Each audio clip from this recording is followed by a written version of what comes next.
Përshëndetje miq, uroj të jeni mirë dhe mirë se erdhët në kanalin tim. Për ju që më dëgjoni për herë të parë, unë jam Mandalina nga sofra ime. Sot kam zgjedhur recetën më të thjeshtë të përgatitjes që unë e quaj edhe bukë edhe gjellë. Fillojmë pa humbur kohë me përgatitjen. Në një enë dështojmë 300 deri në 350 gram kos, një lugë çaj sot buke, një lugë çaj krip dhe masën do ta përziejmë shumë mirë në mënyrë që atë aktivizohet soda dhe ja siç e shihni në video, kosi merr këtë formë.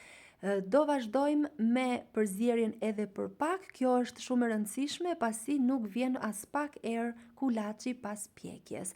Dështojmë një vezë dhe 2 lugë gjelle vaj ulliri ose vaj lule dielli ose gjalp sipas dëshirës suaj. Vazhdojmë përzierjen dhe dështojmë rreth 500 gram miell.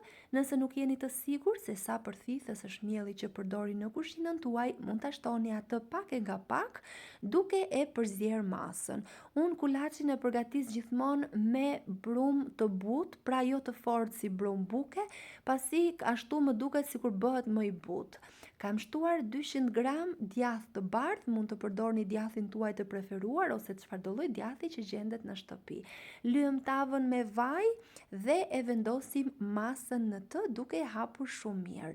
Dua t'ju kujtoj se nëse jeni i ri në kanalin tim, ju ftoj të hidhni një sy recetave të mia dhe nëse ajo të ju pëlqejnë, mos harroni të bëni subscribe dhe të shtypni butonin e ziles. Kështu do njoftoheni për çdo recetë të re të postuar. Pasi e kemi vendosur në tavë, i japim edhe formën kështu me piru dhe e pjekim në 200 gradë derisa të jetë gati. Pjekja gjithmonë në varësi të sobës që keni. Shikoni pak se çfarë ngjyre të mirë ka marrë dhe ka një aromë fantastike. E kthejmë për ta parë edhe se si është pjekur poshtë, ka marrë një ngjyrë shumë të mirë në të gjitha anët dhe është pambuk i butë. E presim, unë ju sugjeroj që ta lini pak të ftohet, unë e preva të ngrohtë, por e mira është që të kulloj pak. Si ju duket si recetë, nëse ju pëlqeu kjo video, mos harroni të bëni like dhe të lini përshtypjen tuaj në koment. Ju falenderoj nga zemra që më ndiqni.